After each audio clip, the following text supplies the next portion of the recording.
యేసన్న గారు ఎంతటి విశ్వాస వీరుడంటే,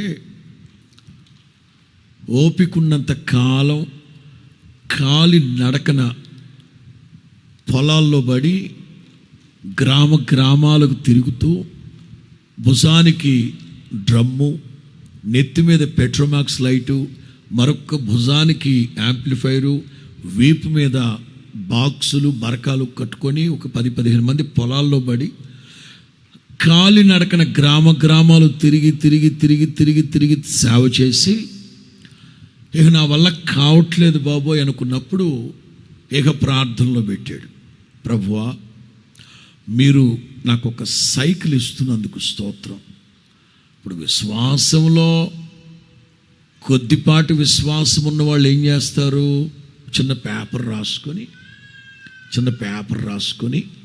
చిన్నపాటి విశ్వాసం ఉన్నవాళ్ళు, ఆత్మలో కొంచెం చిన్నపాటి విశ్వాసులు పేపర్ రాసుకొని, ప్రభువా మీరు నాకు ఒక సైకిల్ ఇస్తున్నందుకు స్తోత్రం ప్రభువా, అది కూడా హెర్కులస్ కంపెనీ సైకిల్ మీరు ఇస్తున్నందుకు స్తోత్రం ప్రభువా, దానికి డైనమో ఉండాలి, ఫ్రంట్ లైట్ ఒకటి ఉండాలి, అలాంటి ఒక సైకిల్ మీరు నాకు ఇస్తున్నందుకు స్తోత్రం ప్రభువా, మరి ముఖ్యంగా బ్లాక్ కలర్ సైకిల్, రెడ్ స్టిక్కర్తో ఉన్న సైకిల్ మీరు నాకు ఇస్తున్నందుకు స్తోత్రం అని ఏదో ఆయనకు తెలిసిన డీటెయిల్స్ అన్నీ, వివరాలన్నీ అందులో రాసుకొని రోజు ప్రార్థన చేసుకుంటున్నాడు. ప్రభు నాకు ఇచ్చినందుకు స్తోత్రం, ప్రభువా మీరు నాకు సైకిల్ ఇచ్చినందుకు స్తోత్రం స్తోత్రం స్తోత్రం.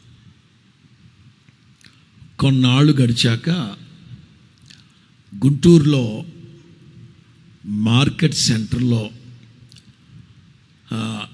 జిన్నా టవర్ అనే చోట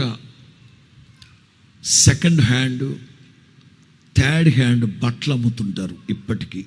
గాంధీ పార్కు దగ్గర జిన్నా టవర్ సెంటర్లో సెకండ్ హ్యాండ్, థర్డ్ హ్యాండ్ బట్టలు అమ్ముతుంటే చేతిలో డబ్బు లేక ఆ సెకండ్ హ్యాండ్ బట్టలో, థర్డ్ హ్యాండ్ బట్టలో తెల్ల బట్టలు కొనుక్కొని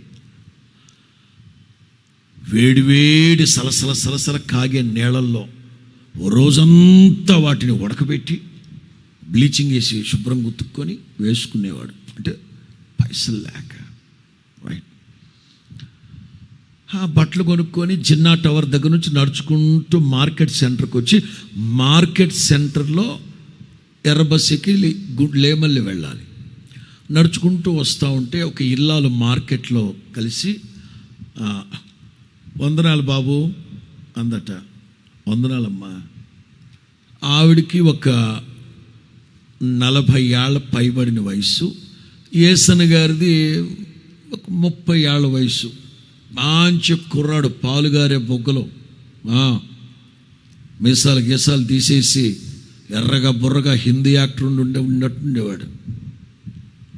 ఆ ఫోటోలు ఉంటే పెట్టండి, పాత ఫోటోలు, అడ్డపంచి కట్టుకొని నిలబడుకొని ఉంటాడు. మంచి ముక్కు, మామూలు ముక్కు కాదుగా అయింది. అట్లా వందనాలు బాబు అంటే వందనాలు అక్క అన్నాడంట.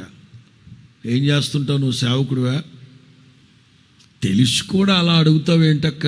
సంచి పట్టుకొని ఉన్నానుగా, బైబిల్ ఉందిగా అందులో. అంటే సర్లే, మా ఆయనకి ప్రార్థన చేస్తావా? చేస్తానక్క. ఏం చేస్తారు మీ ఆయన? మా ఆయన పోలీస్ కానిస్టేబుల్ అని పోలీస్ క్వార్టర్స్కి తీసుకెళ్ళిందట.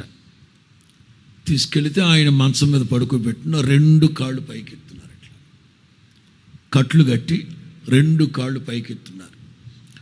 బాబు కూర్చొని మా ఆయనతో ముచ్చటిస్తూ ఉండు, కాఫీ తీసుకొస్తానని వంటగదిలోకి వెళ్ళి, ఈలోగా ఈ పోలీసు ఆయన ప్రారంభించారంట.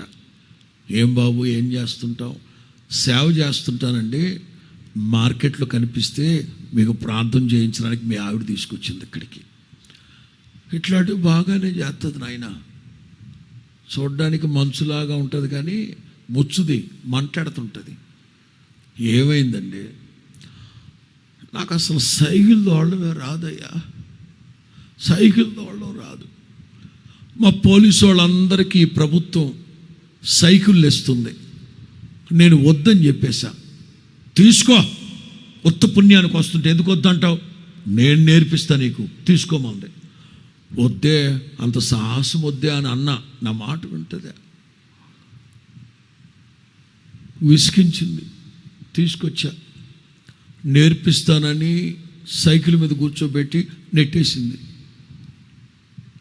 అదే ఇట్లా అంటా ఉండి వచ్చేస్తుంది అమ్మ. నాకేమో తెలవక కింద పడ్డం 2 కాళ్ళు పుట్టుకుమని ఇరిగిపోయినాయి.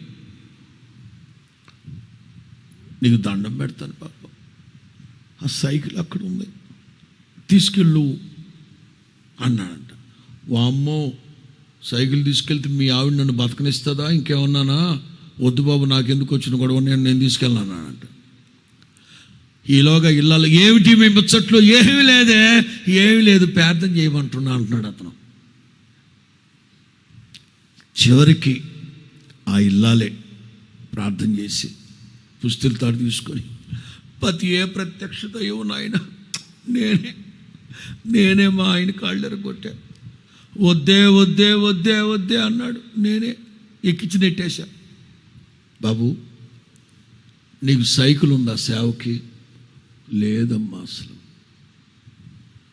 అదిగో పెరట్లో సైకిల్ ఉంది, కానీ తీసుకెళ్ళి చక్కగా ఏసై సేవ చేసుకో, కొత్తది.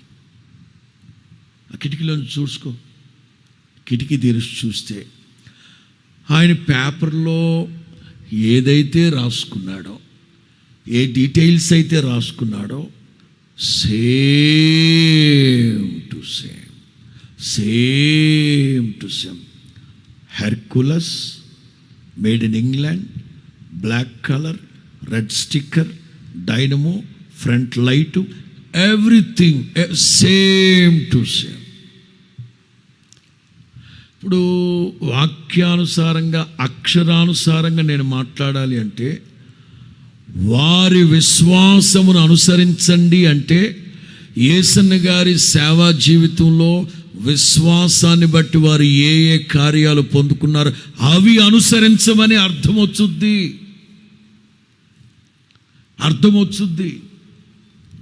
ఇప్పుడు యాంప్లిఫైడ్ బైబిల్లోకి వెళదాం. యాంప్లిఫైడ్లో సుదీర్ఘ సమాచారం ఉంటుంది. 5 మాటలు. Remember your leaders, for it was they who brought you the word of God, and consider the result of their conduct, the outcome of their godly lives. చూసారా?